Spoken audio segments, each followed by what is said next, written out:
Ladies and gentlemen, welcome back to the analysis of YOLENO TV. I hope you're well from whatever you're watching this channel. I'd like to start this session by appreciating you so much for making this channel grow. If you wish to support us, just subscribe to our channel and give this video a like.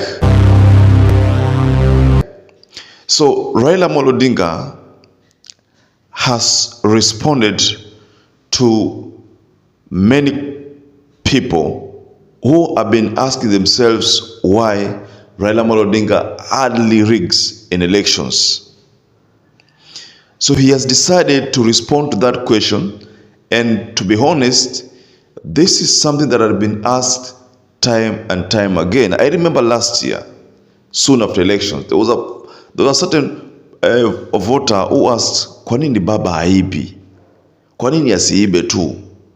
So he has said in the video that I'm about to share with you that kulingana na heshima yake na kulingana na venye amekuwa akifight ili kuwe na electoral justice, nafsi yake haimruhusu aibe.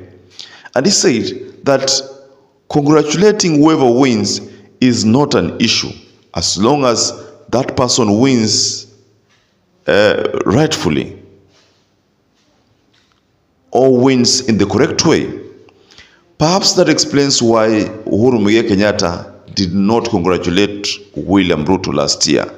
Remember, that is something that is still pending, and it's the reason why Uhuru was being fought by this KK regime, simply because he did not recognize the win that was given to William Samoei Ruto.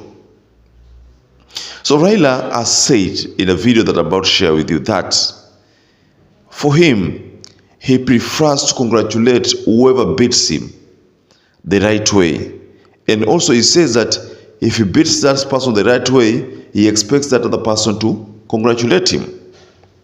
So, I'm looking at this narrative by Raila Odinga and saying that probably Raila Odinga is still planning to vie in 2027. There are all indications. One of the indications is what Kalonzo Musyoka said. Remember, the person that is expected to be handed over this Azimio basket of voters is Kalonzo Musyoka. It could as well be Martha Karua, Wajakoya, it could as well be Eugene Wamalwa, or even Babu Owino for that case. So Raila has said that he prefers that akikushinda without rigging congratulate, ukimshinda without rigging, he will congratulate you. Of course, I know there is an ODM youth leader who surfaced in Nairobi and said that this time round we plan to steal just like they stole. I mean, that is what he said. But of course, that was a personal opinion. I can't say that that was a party opinion. It was a personal opinion, because in Kenya, everyone is allowed to or entitled to their own personal opinion. So let's first of all go through this video, and then we will do some small analysis on the video. So just take a moment and listen to this video. I believe in fair play, so that if you are going into a contest with you, if you beat me, I will congratulate you. And if I beat you, you should also do the same. So that's why I don't come up with methods to rig so that I'm declared the winner. And that's how not to do it. Because next time around, somebody will be able to steal better, and then he will be declared the winner. So what we want is to see that we go into a contest and may the best person win. And that's what we're talking about, creating a truly level playing field. And I say that Mr. CHEBUKATI belongs to prison. What is done twice in this country. Yes, from that video, Raila is telling us that first, CHEBUKATI needs to belong behind bars. CHEBUKATI ought to be maybe in KAMITI prison, ama Shimolatewa, ama Manyani. That is what Raila Odinga say. Why? Because Raila Amolo Odinga still believes, and many people still believe, that Chebukati alicheza karata, alicheza na sava. Chebukati alicheza na sava. That is what Raila Amolo Odinga believes, and that's what he has said in that video. If you're very keen, there's a part that talks about Chebukati needs to be jailed. And why is he supposed to be jailed? Because Chebukati could have played a game. So because Chebukati could have played a game, he needs to be put behind bars. That is the message from Raila Amolo Odinga. I think what he's saying is that Chebukati could have mismanaged or could have played around with this server, the SMARTMATEC server, to make numbers go in favor of Raila Amolo Odinga's opponent. And you know who that person is? The current president, William Ruto. So that is the message from Raila Amolo Odinga. Those are not my words, ladies and gentlemen. But let's also treat this thing from this different angle. If Raila Amolo Odinga had won, okay, let's just say Kenya Kwanza people are mad simply because Raila Amolo Odinga has not recognized William Ruto just like he had recognized Uhuru Kenyatta. Let's just say that Raila was given this win. Would William Ruto have recognized Raila Amolo Odinga? Let's just be honest, ladies and gentlemen. You see, if you look at the campaigns and how toxic the campaigns were, if you look at the campaigns and let's just say that Raila had won.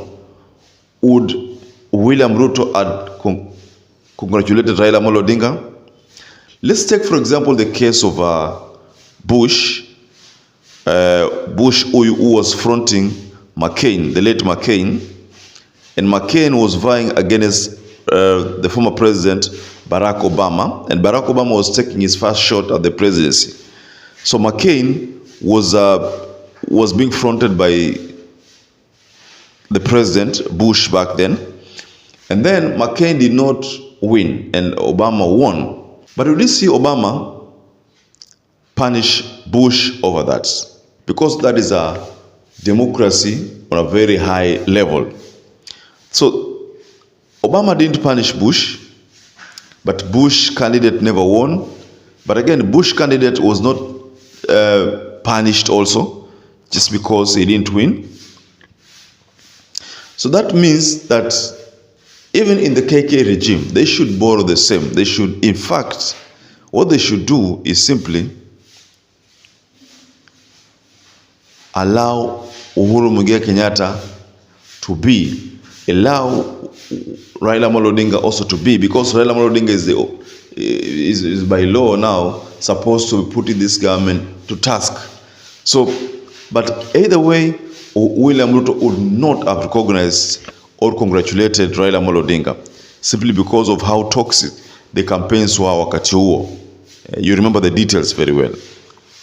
So, ladies and gentlemen, Raila Amolo Odinga talks about Chebukati being put behind bars. And that is a very bold move. And many people believe that that should be the case. But what I know about this issue is that one day the law will catch up with him, if at all he is responsible for the mess that many people believe he is responsible for. So the law will catch up with him sooner or later. Of course, we know that Malala has been making allegations or making statements that to mean that the Kenya Kwanza government will rule for 100 years. So that is what these people are saying. So probably because they believe that 100 years they will be ruling, maybe Chebukati will be off the hook for those 100 years. Yeah? See, Chebukati age yake, if you add 20 years, ni mzee kabisa. Or even, I think 20 years, ni mzee kabisa. Ni kama atakuwa ni kama vile Mandela. 20 years, if 20 years are added. So this bold move by Raila Amolo Odinga, or the bold statement to have CHEBUKATI jailed, and the bold statement to saying that he cannot congratulate William Ruto because he does not believe that William Ruto won fairly. So that's why I think I agree with him. You know, he has the right to. So, but this is what the Kenya Kwanza regime wants so much, for Raila Amolo Odinga to go publicly and say, I accept ABCD, you know, for that to happen. So because if that does not happen, then the question of legitimacy still becomes an issue within the Kenya Kwanza regime. And this is what Uhuru Kenyatta went for. He went for it. That's why he had that handshake arrangement with Raila Amolo Odinga, despite the fact that Raila Amolo Odinga was not in the government. He just offered to support Uhuru politically. But he was not in the government. The person who was in the government is Ruto and the rest. But Raila was not in the government. So the propagandists who've been saying that Raila was in the government, now these days I think they've gotten tired of that narrative. So ladies and gentlemen, I'd like to rest my case there. But I'd like to urge you to just go below the comment section and share your take regarding what Raila Amolo Odinga has said. And also I'd like to urge you to please, if you're not subscribed to this channel, please subscribe to this channel, give this video a like. For those people who have supported this channel, I want to tell you here that I'm forever grateful for that support. Without you, this channel cannot grow. So until you catch up again, please stay safe and stay blessed.